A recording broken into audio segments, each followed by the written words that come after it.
547 miles of steep grades, sharp curves, and very little straight and level. That, in a nutshell, is the best description of the main railway line across Newfoundland.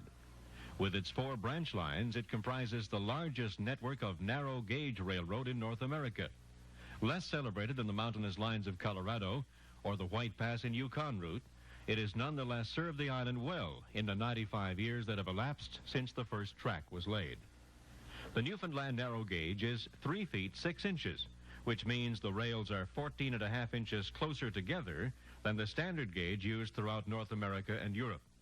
This was done as a matter of economy, to save on construction costs, and also because second-hand locomotives could be purchased from Prince Edward Island, which was at that time upgrading its line to standard. The economy of the colony at that time was such that there was no alternative but to build the railway on the cheap. But despite these precautions, the first Newfoundland Railway Company, chartered in 1880, was a very short-lived organization. An 84-mile line around Conception Bay to Harbor Grace was commenced in 1881, but before that line was completed, the company was in receivership. The receivers completed the project and operated the modest and ill-equipped line for a dozen years thereafter. The bankruptcy of the first company thwarted the Newfoundland dream of a line into the interior of the island, and a decade passed with little progress made. Then entered on the scene one Robert G. Reed of Montreal. He was a reputable contractor who had creditably performed some major contracts in the building of the CPR and the Intercolonial, forerunner of the CNR through the Maritimes. The first contract in 1890 called for construction of a line to Notre Dame Bay on the northeast coast, about halfway across the island. Reed had the job done in 3 years, and another contract was then signed calling for extension of the main line to Port aux Basques, the closest point to mainland rail connections. The Trans-Island line opened to traffic in the early summer of 1898. The first through passenger train left St. John's on the evening of June 29th, arriving in Port aux Basques some 27 hours and 45 minutes later. Now that the railroad was finished, the question of operation arose. The government shied away from it and instead negotiated a controversial contract with the Reed Newfoundland Company. In return for operating the line for 50 years, vast tracts of land in the undeveloped interior of the island were turned over to the company, complete with mineral rights. It became a hot political issue, and 3 years later a change of government resulted in a virtual annulment of the deal. The Reeds surrendered 2.5 million acres of land given them in the previous contract, along with other modifications. As the years went by, the railroad proved to be a valuable asset to the colony. It was instrumental in opening up the interior for mining and logging operations, and provided a reasonably efficient link among the people of the province and with the mainland. Its operation was not in itself a financial success, and the politically popular but financially outlandish construction of numerous branch lines proved to be the straw to break the camel's back. 2 of the branch lines were never completed, and by 1938, 3 more had been abandoned. The financial drain proved to be too much for the Reed Company, and by 1923, the government had taken over the railway. Although essential to economic development, the rough terrain, combined with a small and scattered population, could never allow the line to pay its own way. When the government took it over, the roadbed and rolling stock were in poor condition. A program of upgrading was commenced, but it was hardly off the ground when the Depression hit. Then came the war, and the broken-down railroad was called upon to do a mammoth job. With the help of Lend-Lease rolling stock and a tremendous effort by all concerned, the job was done and done well. But by war's end, the system had deteriorated almost to the breaking point. Virtually no maintenance had been done during the war years, because every available locomotive was pushed to the limit hauling troops and war traffic, in addition to normal duties. When peace came, the rotted ties and decayed roadbed began to receive some attention. The locomotives were converted to oil firing, and things once again began to look up. But there was little time before Newfoundland became a province of Canada. A new era in the Newfoundland Railway story dawned when the narrow gauge system became a part of Canadian National Railways.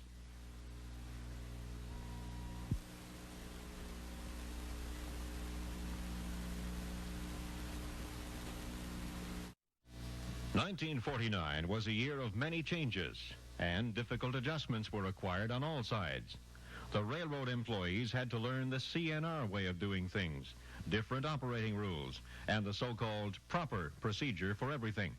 But for the National Railway Company, it was also quite the challenge. Well, when CN did take over in '49, there were two basic problems it began to face, I suppose, right away. The first one was the technological problem that was a narrow gauge railway with curves and grades that were very extreme compared to their experience on the mainland. And of course, Confederation brought a change in trade patterns too. Now goods began to come in from the Canadian mainland, so the tonnages coming across the Gulf were very considerable and accelerated rapidly. That re-emphasized the problem of grades and curves and narrow gauge. Also, the rails themselves were very lightweight. There were 70-pound rails across Newfoundland. And CN embarked on a program to increase the weight of the rail for further carrying capacity.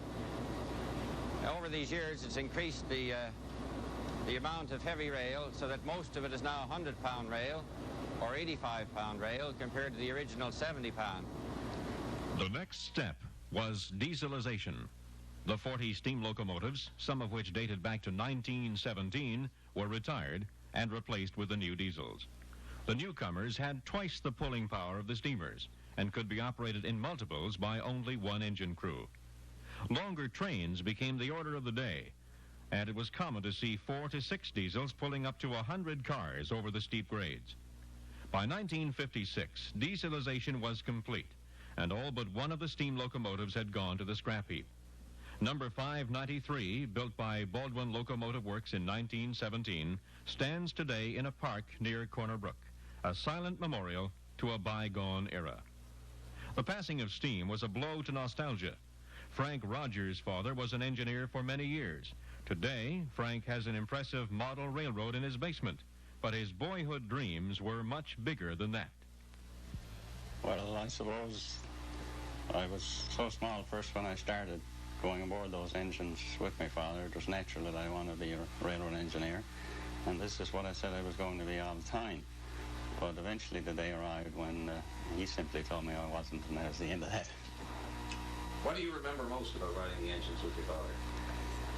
I suppose it's the actual movement of the engines themselves. I wasn't very interested in the train. It was simply the engines, the way they ran. They seemed to be simply alive, and just the movement in comparison to a diesel, which is sort of rather stiff and dead. The smell was something else. The steam and the combination of steam and oil and coal just made that kind of a smell that you never forgot. The passing of steam may have been a sad day for some, but compared to the blow that was to come a decade later, it was a minor incident. The express passenger trains, which took a day and a night to cross the island, rarely if ever exceeding 40 miles an hour, were on their way out. Officially known as the Overland Limited, and later the Caribou, trains 1 and 2 acquired the affectionate nickname the Newfie Bullet. The term was coined by visiting Allied servicemen during World War II, and it stuck. Though slow, the trains were comfortable and safe. In 71 years of operation, the Bullet never even seriously injured a passenger. And for years, the dining car on the Overland Limited enjoyed the reputation as the island's finest restaurant. I suppose the railroad in Newfoundland really was a family affair, or at least the passengers looked at it as a family affair. I think the train crews felt that the people traveling on it had to be looked after. There was a real personal touch all the way. You knew everybody, and everybody knew everybody else, but it's certainly not like that, we'll say, on a mainland train where nobody seems to be interested in you at all. How did you feel when the Newfie Bullet made its last run? Well, really, I had been expecting it, and I got into many arguments with some of my friends about it because I believed at that time that the railway, the Newfie Bullet, had sort of run its course, that the people actually weren't traveling on it, and from an economic point of view, I couldn't see keeping the thing going. And I had implanted this in my mind before they took it out. So I really wasn't too upset or disappointed when it happened. sad to see it go, but I think I was sort of prepared for it from my point of view. It was the completion of the Trans-Canada Highway across the island in the mid-60s that sounded the death knell for rail passenger service. The year the road was finished, ridership plunged over 30%, and the downward trend continued. The highway cut the traveling time between St. John's and Port aux Basques almost in half. It was inevitable that CN should seek to replace the Bullet with buses. There was a lot of political controversy, but the passengers told the tale. For a trial period in 1968, the railway operated both trains and buses. It was no contest. Journalist Jim Furlong worked on the Bullet that last summer. Well, one thing is for certain, and that is that the people of the province certainly had their choice between the Bullet and the buses, and because the last full summer was the summer of '68, and at that time the CN buses were operating on a regular basis across the province. I had worked the couple of previous summers and that summer on the Bullet in the dining car as a waiter and sometimes in the pantry. And the difference was remarkable. During the last summer, we'd go from St. John's to Port aux Basques and back again from Port aux Basques. And on occasion, we'd have 9, 10 passengers perhaps as first-class passengers in the sleeper. That means we'd have a dining car crew of from 9 to 10 serving 9 to 10 passengers. So it was a very quiet summer. Most of the passengers, or a great many of them, were passengers from out of the province. It seemed there were very, very few Newfoundlanders who were choosing the Bullet over the CN buses. The Bullet made its last run in June 1969. The buses, or road cruisers as CN called them, had won the battle. The traveling public might have liked the folksy comfort of the train, but in the end, they opted for speed.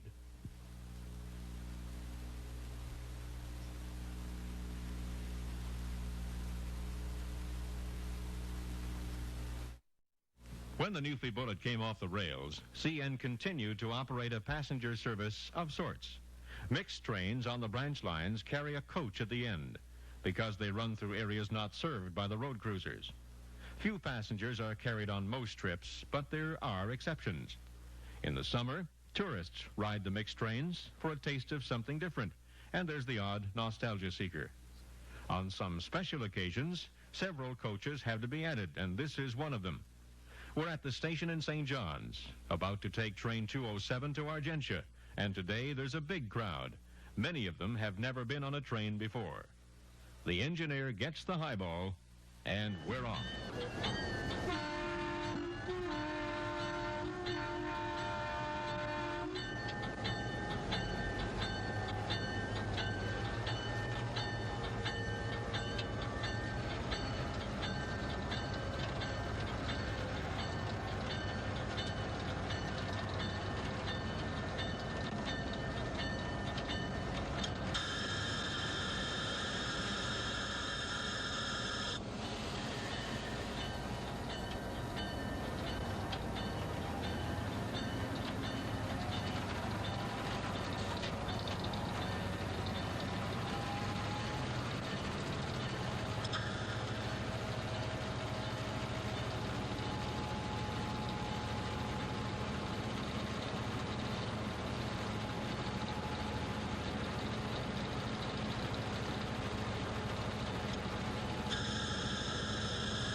follows the valley of the Waterford River out of the city, through scenic Bowring Park, and through the hills toward the shores of Conception Bay.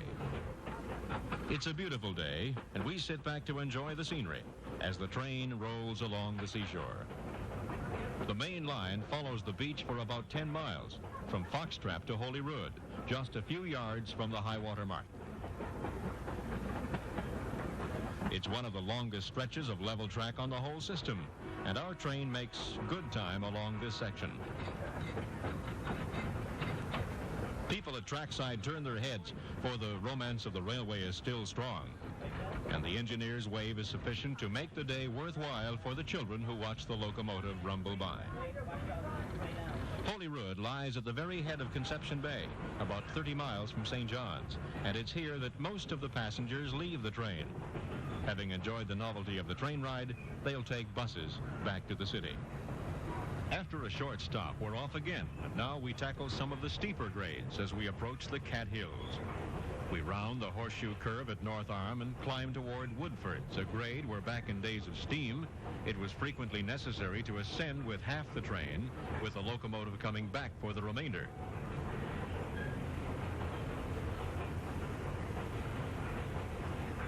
We're crossing the interior of the Avalon Peninsula now through Avondale and Brigus Junction. Then it's Whitburn, headquarters for the Reed Newfoundland Company in the early days of railroading on the island.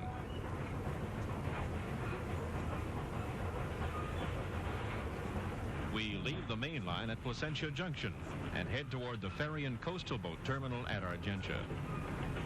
The 22-mile branch shows bits of greenery between the rails, an indication of light traffic.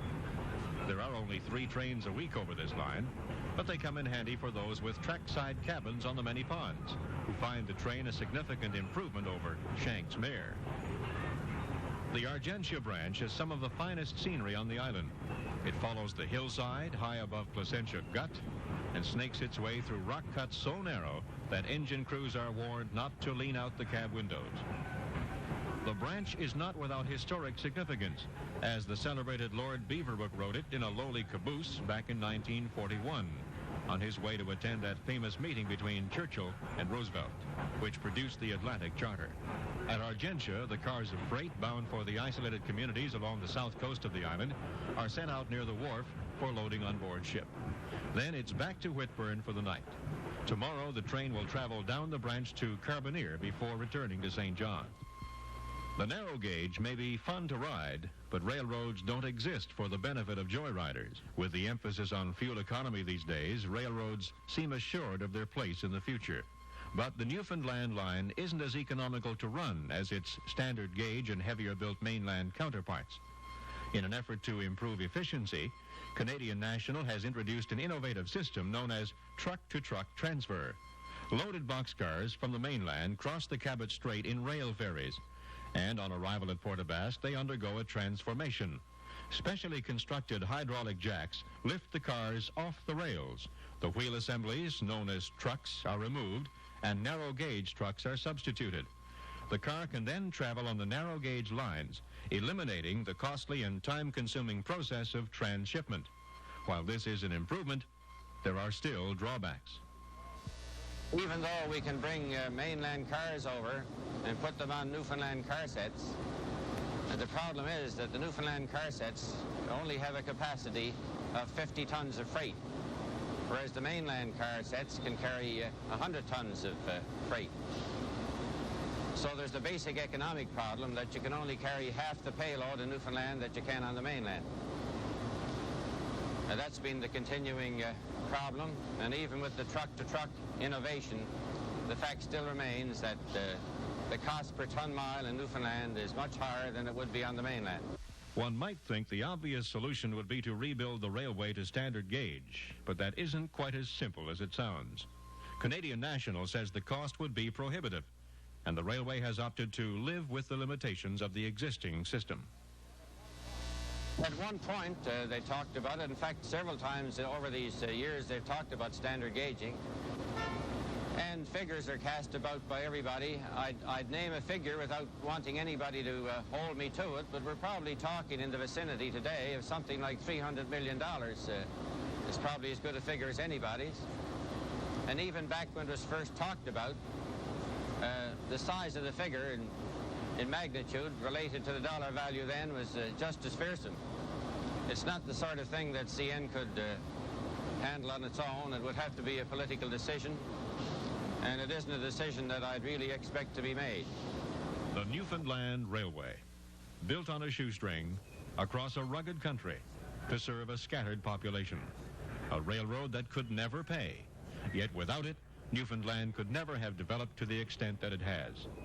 But the service rendered by this line, which was never intended to be a first-class system, is nothing short of remarkable. Much of the credit must surely be due to the character of the men who ran it, from the days of the Reeds, through the years of government operation, and the Canadian National era. Though the Newfie Bullet is long gone, it's still remembered with affection. And today, the narrow-gauge diesels continue to growl through the woods and along the seashore, up the steep grades and round the hairpin turns, pulling a significant proportion of the island's commerce, as the rails continue to be a vital link in the provincial economy.